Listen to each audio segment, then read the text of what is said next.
Prepare these and then we'll be issued upcoming games. Let's talk about an easy one first. Unfortunately, it's one that we have to release a lot. Probably near and dear to your heart. You know the towels that you like to wear? You can now wear any solid color towel that meets the length and width definition. You can have a small logo on it, not a big one, but it can have your small Nike or Under Armour logo on it. Everybody's got to wear the same color towel. Okay? Any questions about that? Fortunately, one of the first things we do when we take the field a half an hour before game time is we're looking at your equipment. Anything on or hanging from your uniform is equipment. So we're going to be looking for those towels. Just keep that in mind. Any solid color, they all got to be the same. Okay? Let's talk about an important safety rule change. This has to do with your helmet coming off during a play. I think everybody knows that the rule has always been that if the ball carrier's helmet comes off during the play is immediately dead. Now this year, if the helmet comes off of another player during the play, you are the offensive player.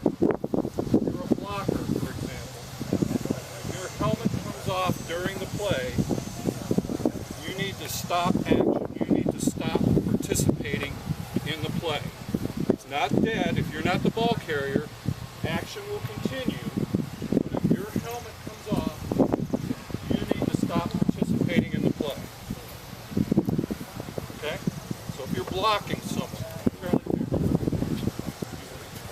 if I'm the blocker and I'm blocking and my helmet comes off, I need to stop. Okay? I need to stop. If I continue on, if I continue on and my helmet is off, that is now an illegal participation foul. That is a 15-yard penalty. Okay?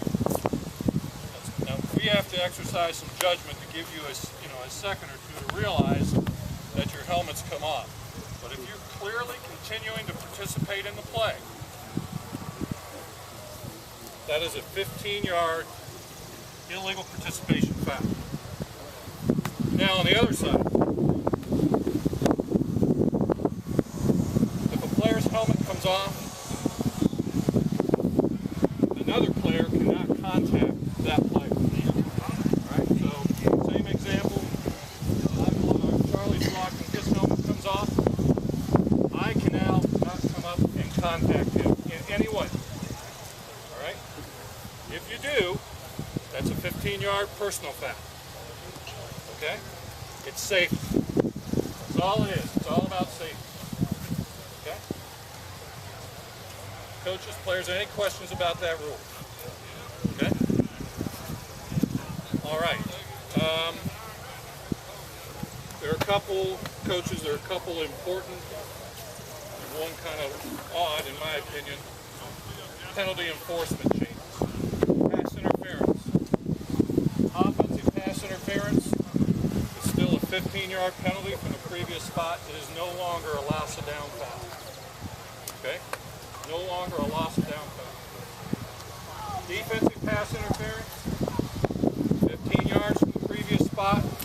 It is no longer an automatic first down. Okay? The rule book's wrong about this. The rule book is wrong. Okay? It's right in, I think, chapter 7, where there's a chart. Where they didn't take it out was in chapter 10, which is enforcement of penalties. There's a little section that says what fouls are loss of down and what fouls are automatic first down. They didn't get it out of that section, so that part of the rule book is wrong. Right? So again, offensive pass interference, still a 15-yard penalty, previous spot, no loss of down. Defensive pass interference, 15 yards, previous spot, not an automatic first down. I think it's a good idea to talk about one thing that is not a rule change. It's been in the rule book forever and you've probably never seen it called. But because of these rule changes, you might see it called.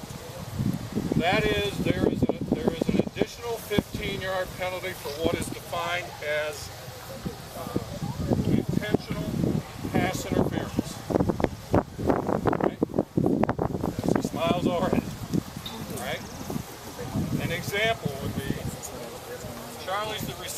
the defender and I'm running, and he's got me beat, if I reach up here and grab him and pull him down, or if I tackle him, that is intentional pass interference. With the automatic 15-yard, or the automatic first down enforcement in previous years, you've probably never seen that called. I've never seen that called. You might see that called now. Now the defensive pass interference is not an automatic first down. You might see that. Right? You still got to be making some sort of play on the ball. It's still a judgment call. I mean, but it's going to be up to the guy that sees how it's Any questions on that? And then the other significant enforcement difference is on kick-catch interference. The old rule was you had two choices. You could accept an awarded fair catch at the spot of the foul, or you could go back to the previous spot, 15 yards, and re-kick. Those options are still there, but now you have a third option, which is you can accept an awarded fair catch after a 15-yard penalty from the spot of the foul. So you can accept a 15-yard penalty from the spot where the kick-catch interference occurred and still have that, by rule, considered an awarded fair catch, which gives you the right to free kick from that spot. Coaches, any questions about that? Some of the coaches. That's who they want. That's who they need. Do you have any coaches or players have any questions about it?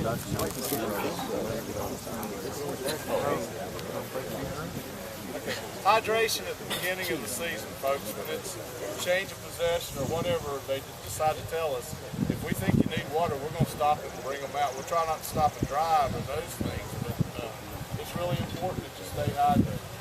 So when we stop it for the water, send it out whether people want it or not. Good to go? All right, thanks guys.